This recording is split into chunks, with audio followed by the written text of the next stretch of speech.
5th, 2002, the Alabama Supreme Court ruled that the equity funding lawsuit would have to go back to the local districts and legislators and let them deal with funding of schools. And I heard you mention that in your interview with the lady from the station. On the 27th, the U.S. Supreme Court ruled that vouchers were legal. And the best way to probably ensure that our kids and kids from less affluent families and that get an equitable education and funding of that education is with a voucher, be it in the public schools. They've already taken tenure from the principals and put them on a performance contract. But in Alabama, we spend $5,908 per child. Taylor Road Academy here, a private school, it doesn't take that much to get in there, and they're outperforming our students.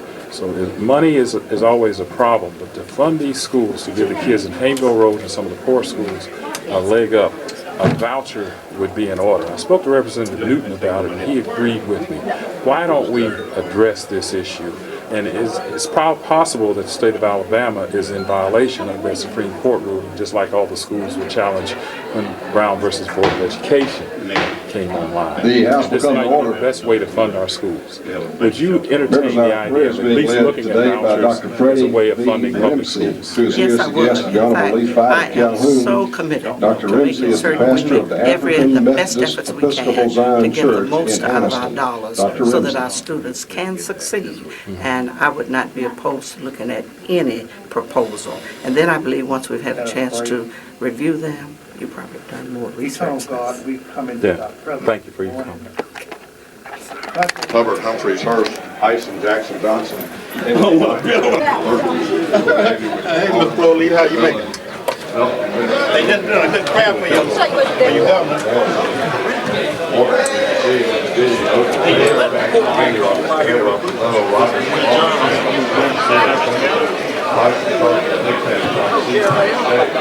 Hey!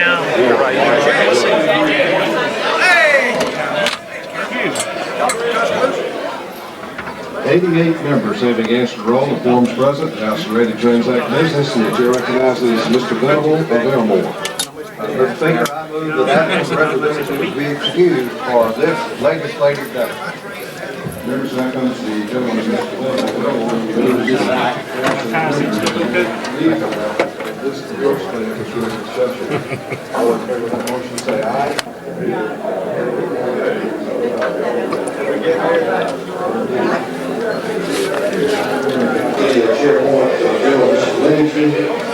Cherokee, Mr. Carney, Jefferson, Miss Hall.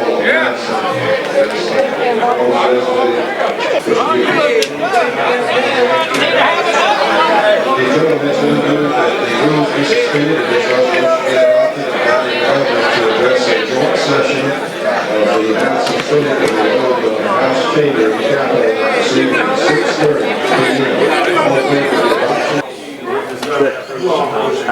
You want what? Vouchers again? No, as a way to fund the schools. Think about it. I got some good comments.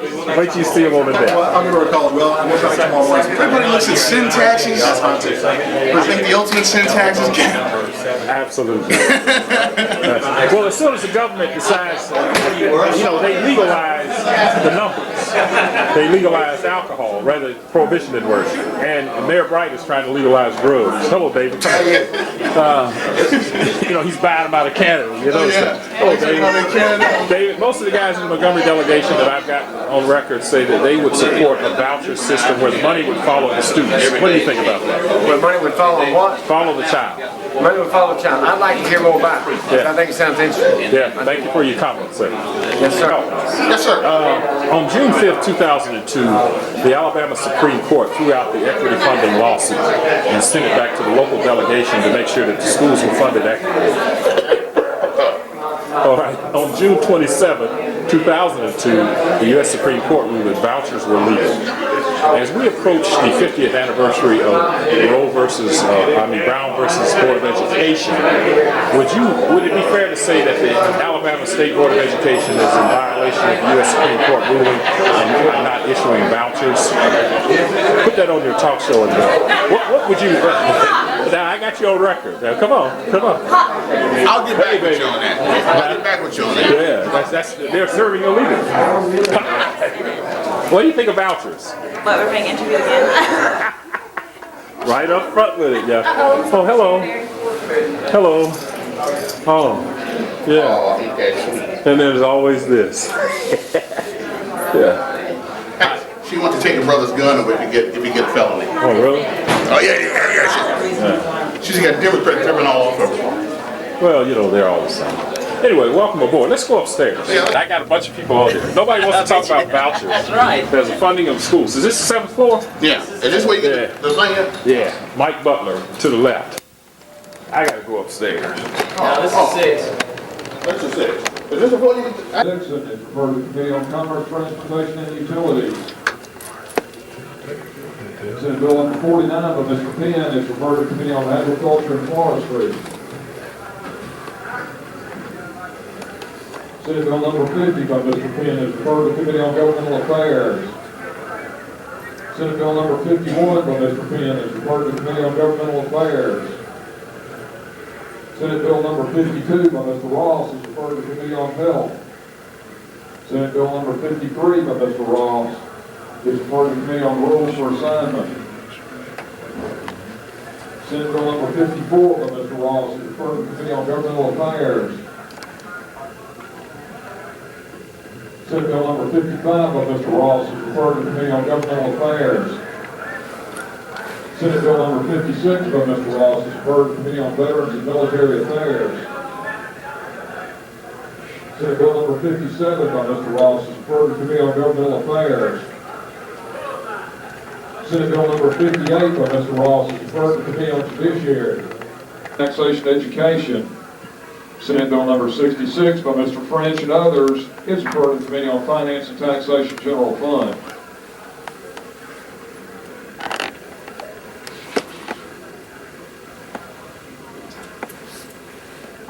We have a communication from the Committee on Assignments for the Senate. The Secretary will read the communication. A report of the Senate Committee on Assignments. The Senate Committee on Assignments hereby makes the following appointments to fill vacancies on Senate standing committees for the 2003-06 legislative quadrennium.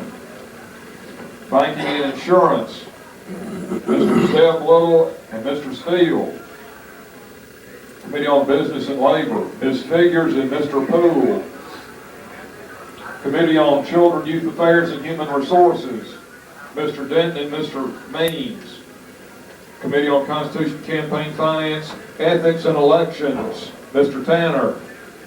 Committee on Economic... Motion to adopt SJR number 3.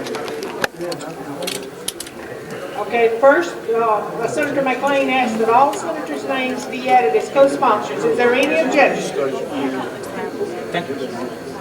Senator Myers does not wish his name on it. Anyone else would like for their names to not be included?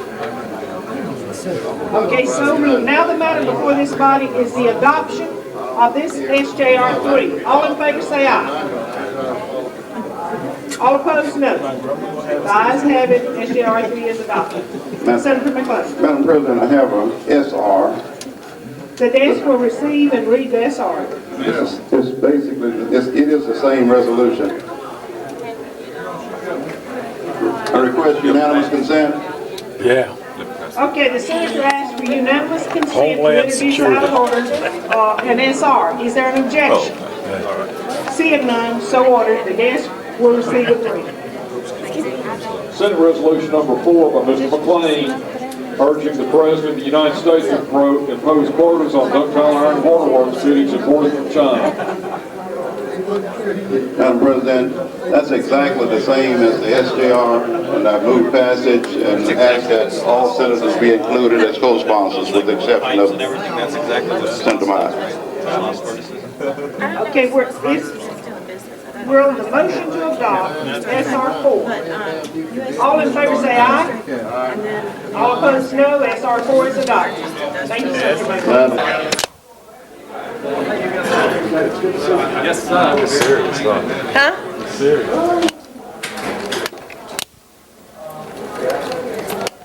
Something. I've interviewed quite a few people in the House and Senate. Now, you guys with the Board of Education. Now, on June 5th, 2002, the Alabama Supreme Court threw out the equity funding lawsuit. We agree? Lawsuit. On June 27th, the Supreme Court ruled that vouchers were legal, and there's still a big gap in the funding of the schools. Wouldn't it be in order, since we've taken tenure from principals, to allow the principals to run the schools off the $5,908 that we give each student here in Alabama? Huh? And give a voucher? That way the schools are all funded equally? Anybody? You're for it, right? Yeah, equal funding. Everybody should be. You know, how come these people in the legislature don't want to discuss it? I think the kids in Wilcox County ought to have the same. Absolutely, absolutely. Now that sounds great, because this is going up on the internet. Thank you, gentlemen. Tennessee, to the east of us in Georgia, they make more money. And in fact, Mississippi last year spent $404 per child more than Alabama. Now, they didn't put it all in teacher salaries, but they put it in various things, smaller classes, supply money, textbook money. And when you start looking at a class of 20, multiply that by $400, that's a lot more per classroom they're spending. The governor has taken a veto and to mean that people want more accountability. Well, people always want more accountability. And I want to know where my tax dollars are going. I want to know once it got there that somebody didn't steal it. And I think people deserve to know that. So I'm all for more accountability. He means more accountability that teachers and state employees alone bear the burden of the deficit. I think that's unfair. You know, there's 4 million of us in this state who live here, and we all need to share in the bounty of the state, or the shortfalls of the state. And it's not fair to take one group of taxpayers and say, okay, this deficit you're going to make up on your backs. Thank you very much, Dr. Hubbard. Mr. Hubbard, question. I asked Ed Richardson about vouchers once, and he said as long as the schools in question come up to the same accreditation as the public schools, that vouchers are in order. And the $5,908 last year they spent, wouldn't it be a lot smarter? Who do you represent? CARTN.com. That's Central Alabama Radio and Talk Network. Okay. Yeah, it'll be on the internet tomorrow. You can watch it. Okay. But anyway, I'd like to know, why can't we give the money to the principals that no longer have tenure, let them pay the salaries and all the benefits and everything out of that $5,908 that we give education per child? Well, we used to do that. It was called private and parochial schools, and about 1856, we decided that church schools and private schools couldn't serve a growing state's needs. So Alabama, let me finish. Alabama joined 49 other states in creating a public school system.